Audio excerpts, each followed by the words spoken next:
बहू बनी ड्राइवर। मंजित की शादी रोहन से होती है। रोहन को नशे की बुरी लत लगी होती है। एक दिन, अरे माँ, मेरा एक साइड का शरीर काम नहीं कर रहा है। मैं आज खेतों में कैसे जाऊंगा? अरे बेटा, ऐसा ना बोल। तेरे पापा के जाने के बाद से तू ही घर चलाने का सहारा है। मैं डॉक्टर को बुला लाती हूँ।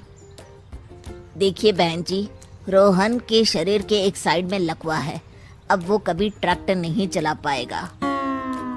घर में मनहूसियत का माहौल हो जाता है। लीजिए माँ जी, रोटी खा लीजिए। अरे बेटा, मुझे तो भविष्य की चिंता हो रही है। मेरा एक ही बेटा है और वो भी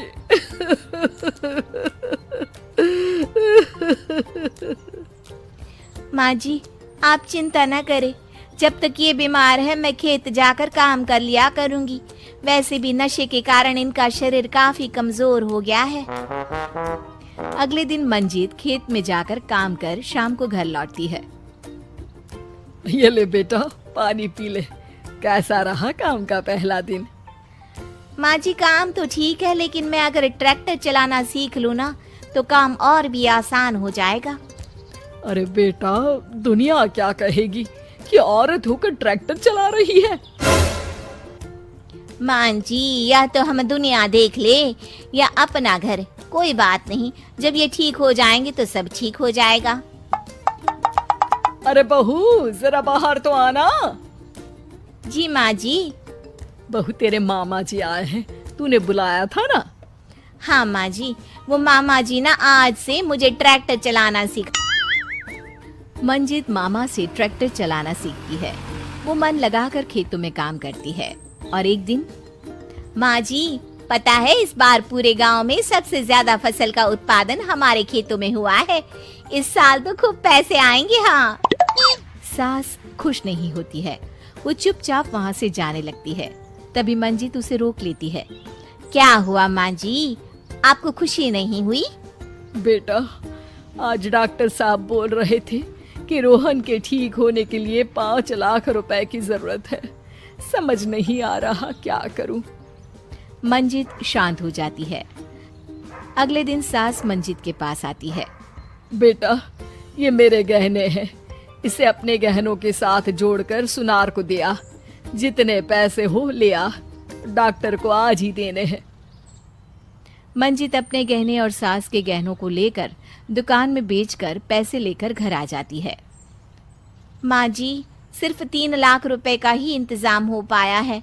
बाकी के पैसे कैसे आएंगे? बेटा, अब तो एक ही चारा है, हमें जमीन भी बेचनी पड़ेगी। माँ, खेत बेच देंगे तो खाएंगे क्या? अरे बेटा, कोई दूसरा चारा भी तो नहीं है। रोहन ठीक हो जाए तो वो मेहनत करके इससे भी बड़ी जमीन ले लेगा। सास बहू मिलकर खेत भी बेच देते हैं। अब पूरे पैसे लेकर सास डॉक्टर के पास जाती है। डॉक्टर साहब, ये लीजिए सारे पैसे। बस किसी तरह मेरे बेटे को ठीक कर दीजिए। आपका बेटा ठीक तो हो जाएगा, लेकिन 6 महीने का समय लगेगा। सास बहू सोच में पड़ जाते हैं कि अब तो कोई जरिया भी नहीं रहा जहां से उन लोगों को कमाई हो। अब कमाएंगे नहीं तो खाएंगे क्या? माँ जी, मेरे माता पिता ने लड़की होने के कारण मुझे ज्यादा पढ़ाया लिखाया नहीं, लेकिन ट्रैक्टर चलाना सीखकर मैं कुछ काम करने के लायक तो हो ही गई हूँ। अरे बेटा, ट्रैक्टर अब कहाँ चलाएगी? खेत तो बिक गए हैं। माँ जी, मैं किसी और के खेतों में दिहाड़ी में काम कर लूंगी, कुछ तो पैसे आएंगे ही ना। ये कहकर मंजित काम करना शुरू कर देती है। जैसे तैसे उन पैसों से गुजारा चल ही रहा था। माँ जी, पास के अस्पताल से मुझे नौकरी के लिए ऑफर आया है। पैसे भी ये 4 गुना ज्यादा मिलेंगे और अब खाने पीने दवाई के साथ हम कुछ पैसे भविष्य के लिए भी जोड़ पाएंगे। लेकिन काम क्या है बहू? माँ जी, मुझे अस्पताल की एम्बुलेंस चलानी है। अरे, तू तो मेरी बहू नहीं, बेटा है बेटा। जरूर जा बेटा। और हाँ, तूने पूरे गांव में एक मिसाल कायम कर दिया कि हर काम हर कोई कर सकता है।